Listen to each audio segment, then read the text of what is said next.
Everybody out there in YouTube land, welcome to another episode of the Sidewalk Saint with your brother host, the brother Phil, and the brother House. So, I'm just going to do a video pretty much all about, people's truths. Let's talk about people's truths. We're going to talk about people. I never even know what I'm going to say, so yeah. I mean, and that's one explanation to why my videos can be so crazy. But when your heart tells you it makes sense, it makes sense. And I gotta say, although I say a lot of wackadoodle stuff out there, but I got a ton of information that's time tested and practiced, and I got 100% success rate in my hold on a minute, someone's like tearing a house down behind me. Oh, excuse me, that was gross. So I teach self-mastery on the side. Yeah, I'm a little wacky, and the way I do it is super wacky, by the way. You don't even want to know. I'm channeling people and like cracking jokes, but in a world where everybody thinks you got to sit in silence and be some kind of monk, nope, absolutely not. Don't even waste your time. Don't even, you know what, be peaceful if you can. But here's the thing, can you be peaceful in the middle of a city with all the horns honking? Can you be peaceful in the middle of a war? Could you be peaceful there? Because you know what? I know it sounds really crazy. I'm getting super crazy, and I always acknowledge it. So here I am acknowledging that I'm probably smoking crack by saying this, even though I don't smoke crack. That's what is needed in those situations. So to say that you need to go to some monastery and separate from humanity is a coward's point of view. It's a coward's point of view. And you know what? I don't mean to insult monks or anything, man. There are some monk temples that are doing amazing things and sending mantras to the earth. That's great. But what we need is real-time people out here in the real world addressing real issues. And even if it's with crazy, unreal ideas, as long as they work, then who cares? So, yeah. It's like, it's like this. If somebody said, if you went and did this wackadoodle thing that made no sense and that you'd have $1 million the next day, were you going to go do it? Yeah, like I even need to ask you this question. Or if you knew that you could do this crazy thing and just believe in it for just a minute and that you'd finally have peace in your heart and your mind, would you go do it? And once again, the question has its answer before it even is asked, right? So you see where I'm going with that? And I know, and I absolutely 100% acknowledge a lot of the stuff I say is super duper wackadoodle. And I actually kind of have my little out is a lot of times I'm channeling and I channel some interesting people. And so it's not necessarily me talking to you. So if you want to talk about who's smoking crack, maybe it's Osiris or Archangel Michael or some Star Mothers or Lady Andara or Kuan Yin channels through me. Maybe they all smoke crack. You know, and I'll tell you what, I've got friends that I still know to this day. I don't hang out with them because they smoke crack, but I do know them, and I know actually some of them are quite some of the most amazing, enlightened people I've ever met. They'll walk up to you and they're smoking crack, and I'm like, dude, I haven't seen you in a long time. What are you doing? And we all know what they're doing. They're smoking crack. But the guy just walks up and he says, I just realized the whole world is nothing but love, man. It's all about love. I love everybody. You know what? So how enlightened are you? How enlightened are you that would walk around and say those amazing things to people? And you're like, yeah, it's because they're on crack. But you know what? They believe it. And when you believe something, it's very powerful. It's very powerful stuff. I've had conversations with people I've never met that were on crack. And I've seen the videos of people that make fun of crackheads and stuff, like the crack hunter. The guy's a dick, by the way. But the kid was sitting there just saying, man, I just figured it out. If you love everybody, they love you back no matter what. It's all about love. And then the guy was like making fun of him and messing with him and like treating him like shit and demeaning him. And I was like, I said it on the thing, and I got a lot of likes for this. I was like, who's the enlightened one? You're being an asshole treating a kid that's got a big problem like shit, and he's telling you that everything is love and that he loves you. So who's the asshole? Right? Who's the asshole? The crack hunter's the asshole. The poor kid that ended up on crack is trying to see the light and trying to wake up from his problem and saying really nice things. And he was a really cool kid. Didn't look like he was out doing anything bad. He was just out there and he was on crack. He had a great gleam in his eye. I could see his genuine feelings about love. And so, yeah, there you go. So, well, enough about crack. But in reality, anyone could be an enlightened person. It's pretty wild. You might not even like what you hear when you hear about some of the enlightened people in the world that were highly enlightened, but were insane and did really horrible things. It's wild. It's wild rides, man. So anyone can wake up at anywhere at any time. You can just wake right up. You can wake up. You might go out in the yard after stressing for like 5 years and see a bird and just start crying, right? How sweet is that, man? I've been there and done that before, man. Oh, shit. I had hard times in my life, but I never let them be hard times. There was points at which I was living in my car, actually.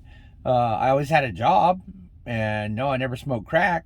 But as a kid, I decided I didn't want to have to pay bills anymore, because I was this poor young man with almost no money, working at a tire store, and then Mama said I got to move out, and I had an apartment for a while, and it took.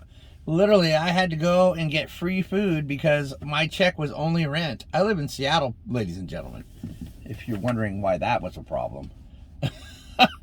You know, back in 2005, I'm living on Alki Beach, which was legendary, but my whole check was the rent. The whole check was the rent. The whole thing. I was getting like $600 a month. My rent was $900, and my bills were like the rest of it. And then I had, you know, I don't know, I had like $100 to live on, and it was kind of sad. And so I just decided one day, I was like, you know, I couldn't keep up with my bills anyways, because Seattle's so expensive. Now it's insane. You'd be paying $2,500 for my apartment that I had. Then I was just like, I gave up, and I just moved. I just let my rent lapse until they finally kicked me out and moved into my car. Best times I ever had, honestly. I had so much money, man. I had ounces of the best weed in Seattle, and tons of friends, and beer, and driving around, relaxing in my car. It was a very peaceful time for me. But crack, no crack, no bad drugs. I don't mess around with anything that's gonna ruin my life, because I own a business and I got responsibilities, and I've got 2 children I love and a wife I love very much. So yeah, if I'm nuts, then being happy is nuts. If I'm nuts, then being happy and having money and living a great life is people that smoke crack. So, but yeah, I apologize for all the wild messages, and it's out there, man. I'm way out there. You bet I am. I can't blame anybody for thinking that I'd be smoking crack or even meth or something or anything. Although I don't know how I'd be driving an $80,000 SUV and having a $1,500 phone doing that, but maybe I would. Maybe it's because I was the dealer. Anyways, but that's not the point. The point is, I get it. I get it. This stuff is nuts. Some of the stuff I say, I apologize for ahead of time. If you listen to my videos carefully, you'll hear me. I'll be like, I'm really sorry, or I'll say I'm going to get really nuts with this. And, and I don't blame anybody for thinking that I'm nuts. Most of humanity's not awakened to this. And even if they were, they heard what I said, they'd be like, this guy's too far out there for me. And I don't blame them. I'm too far out there for me. How about that? Believe it. My wife's like, are you seriously talking to angels? I'm like, whatever. Your mom came and talked to me and she said this. And then she's just speechless. And I am too. Because these people, they just talk to me. I'm not the guy that sits there and gets quiet in channels.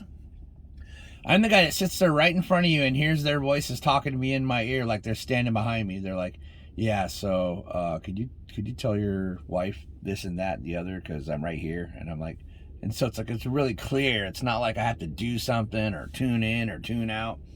I was born tuned in. When I was a baby, this is an interesting enough story. And thank you for listening to me just rant.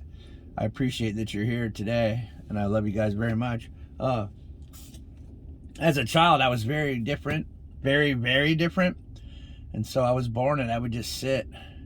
I would just sit like I was meditating all the time, and I would always smile at everything, and nothing ever made me mad all the way up through like 5 years old. My dad and my brother would call me the smiling fool, but my dad was a very big. He's not a teacher, but he's into self mastery big time. He always has been and always will be forever and ever. He meditates big time and does a lot of stuff and goes to clinics and all kinds of stuff. He's very active in that community. And he said when I came out of my mother, he saw Buddha's face on my face. And so, yeah. So Buddha spends a lot of time with me now. He came to me and united with me more or less, or I realized my unification with him, because there is no disconnection in the cosmos, once again.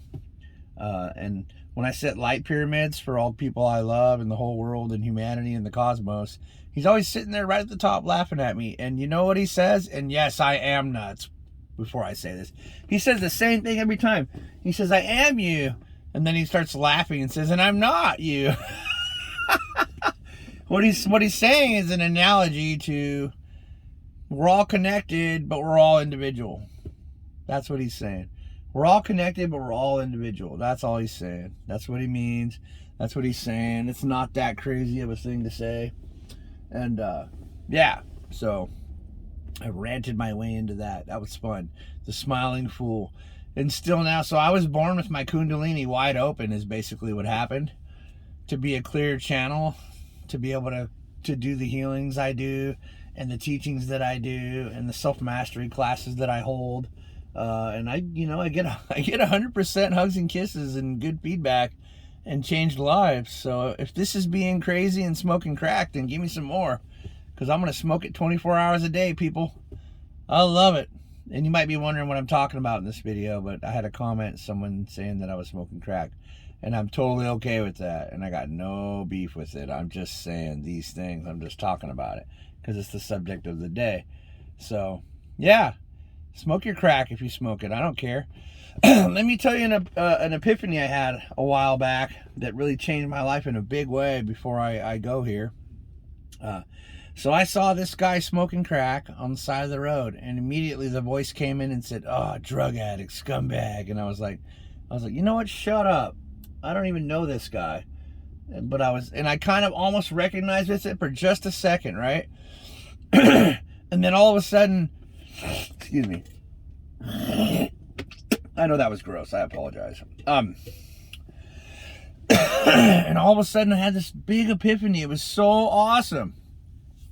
And I heard this voice, and it said, all paths lead to the same end. And I said, what do you mean? And it said, all paths lead back to God. And I said, what do you mean? And they said, everything, no matter what you're doing, no matter good or bad, leads to the eventuality of awakening and returning to your beloved parents, to your beloved creator. And I just thought, I was like, I looked at that guy, and I yelled out the window. I was like, smoke it, dude, smoke it. Because, the faster he smoked that crack, and the sooner he got closer to coming back to center, to his awakenment. That sounds nuts, but it's not, because that's his path. Because we all chose our path before we came here. This was all agreed upon, baby. This is one big show. And once you stop identifying with the show and start making your own programs on your television station, then you're going to start being on Happy Life FM. You're going to start being on I Got Tons of Money FM. You're going to start being on My Happy Marriage FM. So yeah, tune your life into that and realize all paths lead to the same end. So I respect anyone that says that I'm smoking crack on their on the thing. So don't nobody say nothing bad to brother or sister DJ, because I get it, man. You're on your way back too. You're on your path of disbelief and thinking people are smoking crack, and that's okay. And I accept that with all my heart and soul. I'm glad you came and viewed me. I can't believe anybody comes and views me. I'm in disbelief too. Everybody should treat me like a crack smoker, but on the other hand, I'm changing lives and helping people. So what are you doing? What are you doing? Saying negative things to people. That's all you're doing. So what about that? Who's smoking crack now? I love you guys. We'll see you on the next one.